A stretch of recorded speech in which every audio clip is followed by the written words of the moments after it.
കിഫ്ബി മസാല ബോണ്ടിന് പിന്നിൽ ധാരാളം ദുരൂഹതകൾ ഉണ്ടെന്ന് പ്രതിപക്ഷ നേതാവ് വി.ഡി. സതീശൻ. തെരഞ്ഞെടുപ്പിന് ദിവസങ്ങൾ മുമ്പ് ഇ.ഡി. നോട്ടീസ് അയച്ചത് കേരളത്തിൽ ബി.ജെ.പിയെ സഹായിക്കാനുള്ള ഭയപ്പെടുത്തലാണ്. കിഫ്ബിയുടെ പേരിൽ കൊട്ടിഘോഷിച്ച് നടന്നതെല്ലാം PR സ്റ്റണ്ട് മാത്രമാണെന്നും അദ്ദേഹം പറഞ്ഞു. യുവതിയെ അപമാനിച്ച കേസിൽ സന്ദീപ് വാര്യരെ പ്രതി ചേർത്തതിൽ നിയമം നിയമത്തിന്റെ വഴിക്ക് പോകട്ടെ എന്നും വി.ഡി. സതീശൻ പറഞ്ഞു. പ്രതിപക്ഷം ഏറ്റവും ശക്തമായി ഉന്നയിച്ച അഴിമതി ആരോപണമാണ് കിഫ്ബി മസാല ബോണ്ടെന്ന് പ്രതിപക്ഷ നേതാവ് വി.ഡി. സതീശൻ. 9.732% പലിശയ്ക്ക് അന്താരാഷ്ട്ര ഫിനാൻസ് മാർക്കറ്റിൽ നിന്ന് പണം കടമെടുക്കുകയെന്നാൽ സമീപകാലത്ത് കണ്ട ഏറ്റവും കൂടിയ പലിശയാണ്. അത്രയും വലിയ പലിശയ്ക്ക് മസാല ബോണ്ടിൽ പണം സ്വീകരിക്കേണ്ട ആവശ്യമില്ല. 2150 കോടി രൂപ എടുത്തിട്ട് അതിൽ 1045 കോടി രൂപ പലിശയാണ്. 5 കൊല്ലം കൊണ്ട് പകുതിയോളം രൂപ പലിശയാണ്.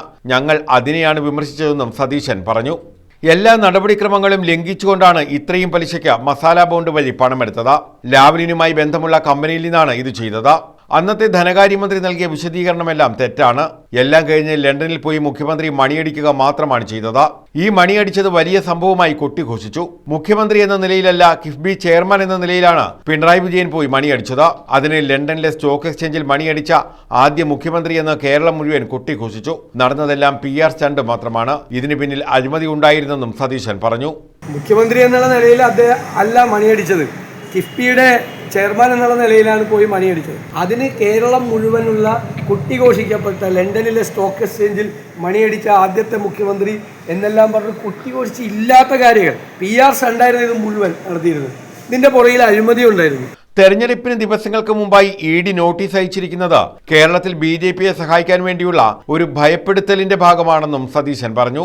ഇപ്പോൾ ഇ.ഡി. 3 കൊല്ലം കഴിഞ്ഞിട്ട് ഈ തെരഞ്ഞെടുപ്പ് അടുക്കുമ്പോൾ നോട്ടീസ് അയച്ച എന്താണെന്ന് എനിക്കൊരു പിടിയും കിട്ടുന്നു. കാരണം അത് കരുവന്നൂർ ബാങ്കിൽ കഴിഞ്ഞ പാർലമെന്റ് ഇലക്ഷന്റെ തൊട്ട് മുമ്പ് ഇതുപോലെ ഒരു നോട്ടീസ് അയച്ചു. അന്ന് ഞങ്ങൾ പറഞ്ഞ മറുപടി പ്രതിപക്ഷം പറഞ്ഞത് അത് തൃശ്ശൂർ പാർലമെന്റ് തെരഞ്ഞെടുപ്പ് മാത്രം ലക്ഷ്യമാക്കിയിട്ടുള്ള ഒരു ഭയപ്പെടുത്തലാണ്. ഇപ്പോൾ ലോക്കൽ ബോഡി ഇലക്ഷൻ നടക്കുന്നതിന്റെ ഒരു 10 ദിവസം മുമ്പ് നോട്ടീസ് അയച്ചിരിക്കുന്നതും CPM-നെയും മുഖ്യമന്ത്രി ഒന്ന് പേടിപ്പിക്കുന്നതിന് വേണ്ടിയിട്ടാണ്. രാഹുൽ മാങ്കൂട്ടത്തിനെതിരെ ലൈംഗിക പീഡന പരാതി നൽകിയ യുവതിയെ അപമാനിച്ചെന്ന കേസിൽ സന്ദീപ് വാര്യരെ പ്രതി ചേർത്തതിലും സതീശൻ പ്രതികരിച്ചു. നിയമം നിയമത്തിന്റെ വഴിക്ക് പോകട്ടെ. തെറ്റായ കാര്യം ആരു ചെയ്താലും അതിനെ പ്രതിരോധിക്കില്ല. തെറ്റ് ചെയ്തവർ ആരായാലും ശിക്ഷിക്കപ്പെടണം. തെറ്റ് ചെയ്തിട്ടുണ്ടോ എന്ന് അന്വേഷണത്തിൽ തെളിയിക്കപ്പെടട്ടെ എന്നും സതീശൻ പറഞ്ഞു. ന്യൂസ് ബ്യൂറോ, കൊല്ലം.